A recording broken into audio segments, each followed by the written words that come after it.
Capítulo 2 O Deus incompreensível. Ó Deus, quão grande é nosso dilema!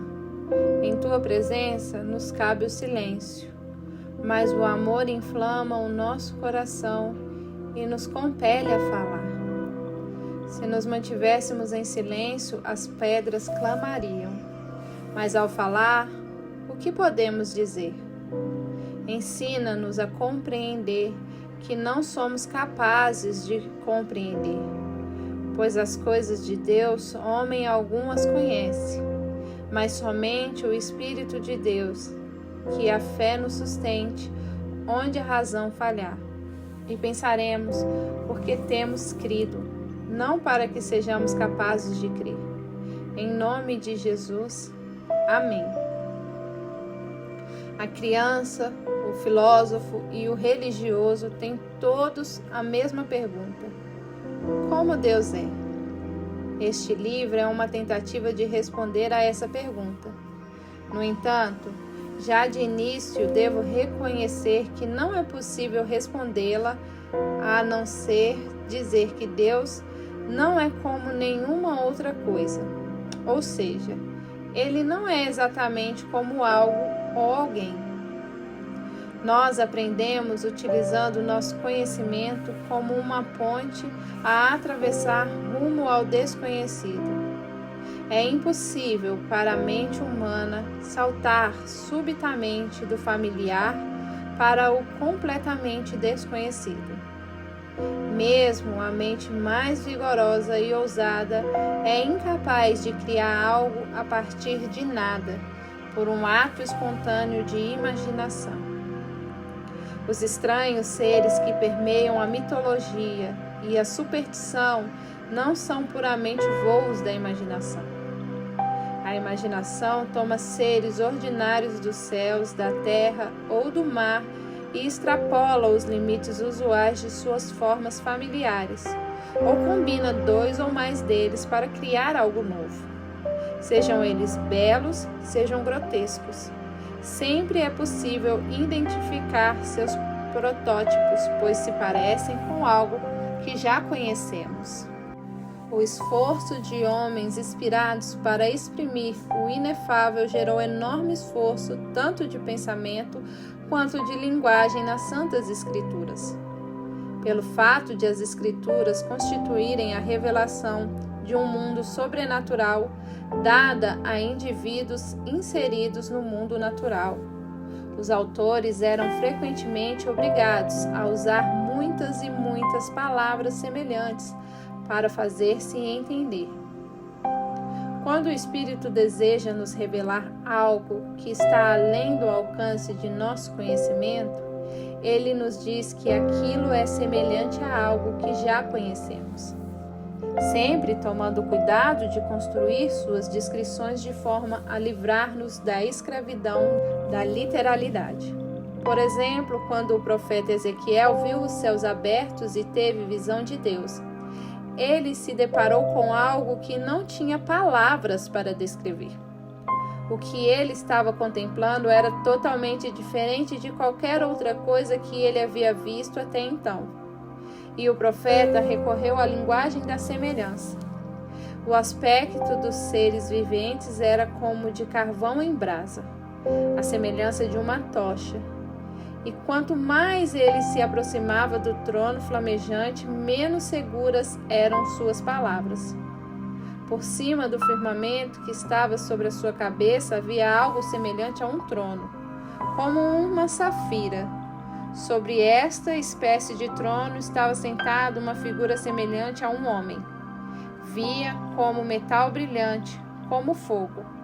Esta era a aparência da glória do Senhor. Por mais que seja estranha, a linguagem aqui nos transmite a sensação de irrealidade. Percebe-se que a cena toda é bastante real e, ao mesmo tempo, completamente diferente de qualquer coisa conhecida na Terra. Assim, para conseguir transmitir uma noção daquilo que viu, o profeta emprega expressões como semelhança, aparência, como se fosse e semelhança de aparência. Mesmo o trono é descrito como algo semelhante a um trono.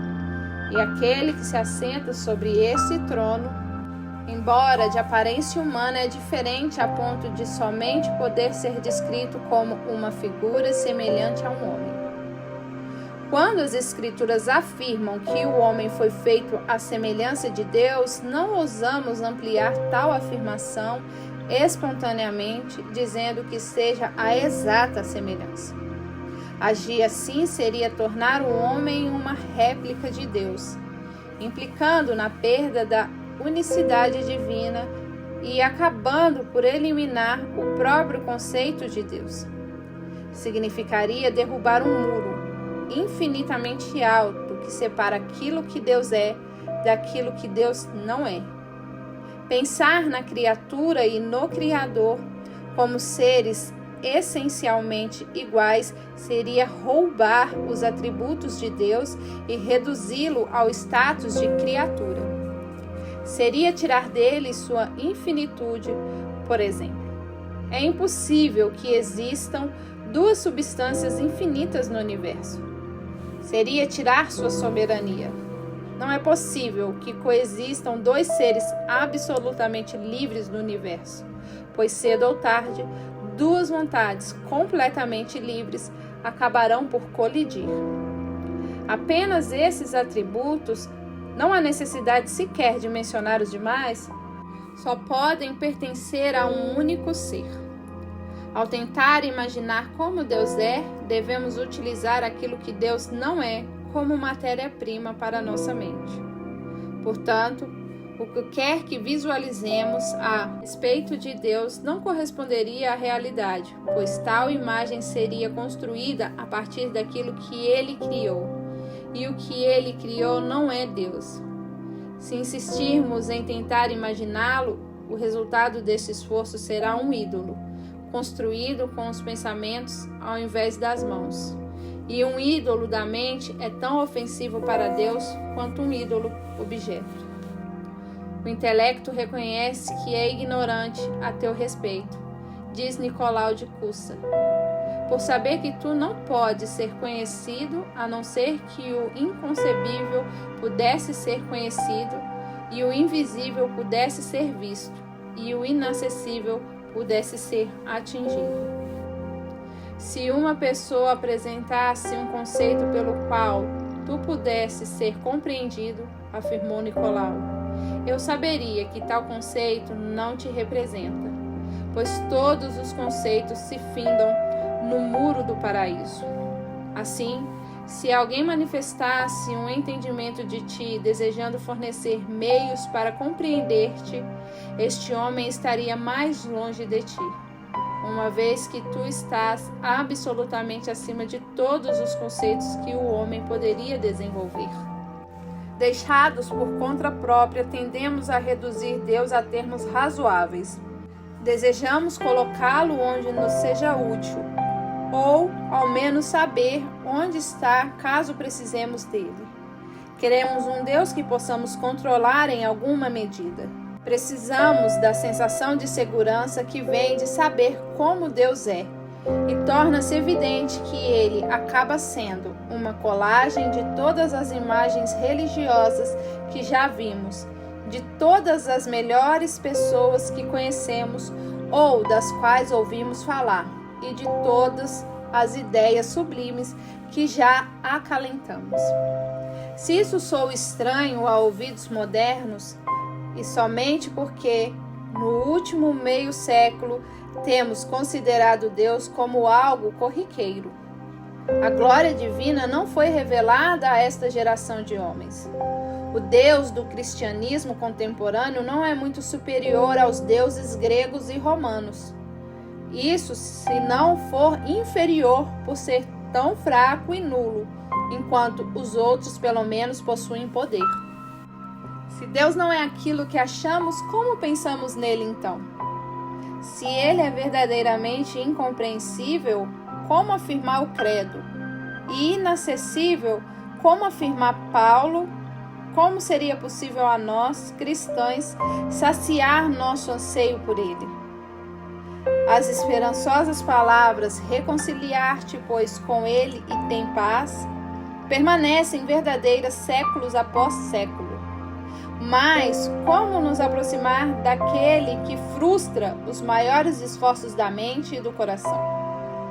E como conhecer aquilo que não é passível de ser conhecido? Podes tu, buscando encontrar a Deus? Pergunta Zofar a Anamatita. Podemos encontrar o Todo-Poderoso em meio à perfeição? Ele é alto como os céus. O que podes tu fazer? Mais profundo do que o abismo, o que podes tu saber? Homem nenhum conhece o Pai, a não ser o Filho, diz o Senhor, e a quem o Filho revelar. O Evangelho de João revela a incapacidade da mente humana de compreender o grande mistério que Deus é. E Paulo, em 1 Coríntios, ensina que Deus só pode ser conhecido por um coração sedento, na qual o Espírito Santo opera a revelação. O anseio de conhecer aquilo que não pode ser conhecido, de compreender o incompreensível, de tocar o inatingível, provém da imagem de Deus na natureza do homem. Profundezas chamam profundezas, e mesmo poluído e isolado pelos gigantescos desastres chamados pelos teólogos de queda do homem, a alma percebe sua própria origem e deseja retornar à sua fonte. Como isso pode tornar-se realidade? A resposta bíblica é simples: através de Jesus Cristo, nosso Senhor.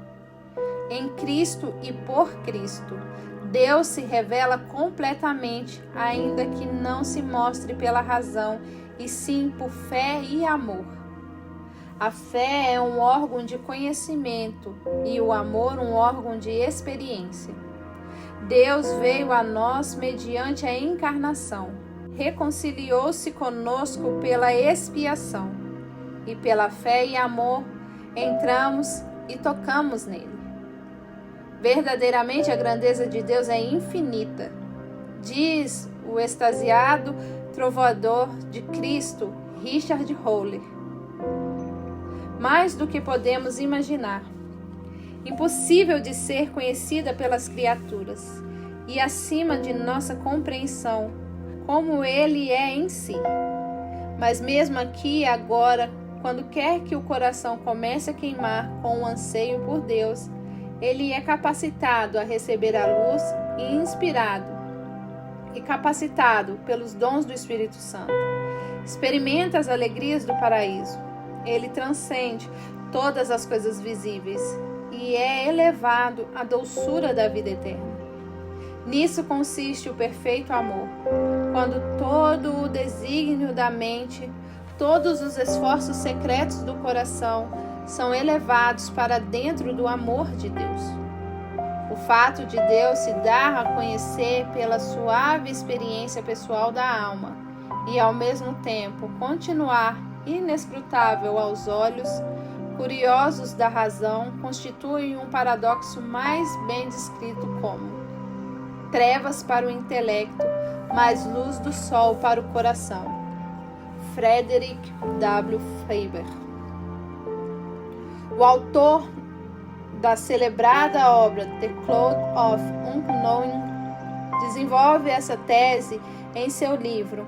Ao buscar a Deus, diz, o indivíduo descobre que o ser divino habita na obscuridade, escondido em uma nuvem de não compreensão. Porém, não devemos, apesar disso, nos deixar desencorajar, e sim colocar nosso propósito diante de Deus. Essa nuvem separa Deus daquele que o busca para tornar impossível que ele seja visto claramente à luz do entendimento ou sentido através das emoções. Porém, pela misericórdia divina, a fé é capaz de atravessar as nuvens e entrar em sua presença quando cremos na palavra e seguimos em frente.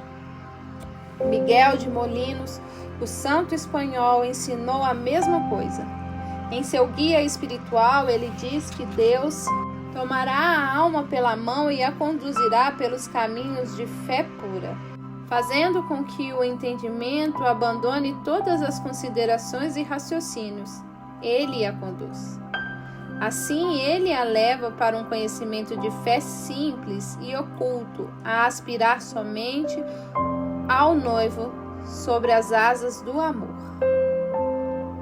Por esse e outros ensinamentos similares, Molinos foi condenado como herege pela Inquisição e sentenciado à prisão perpétua. Ele veio a morrer na prisão em pouco tempo, mas as verdades que ensinou jamais morrerão. A respeito da alma cristã, ele disse: deixa supor que todo o mundo e os mais refinados conceitos dos mais elevados intelectos nada podem lhe dizer, e que a bondade e a beleza de seu amado ultrapassem infinitamente todo aquele conhecimento, estando convencida de que as criaturas são rudimentares demais para poder informá-la e conduzi-la ao verdadeiro conhecimento de Deus. Ela deve, portanto, seguir adiante em amor, deixando para trás qualquer entendimento.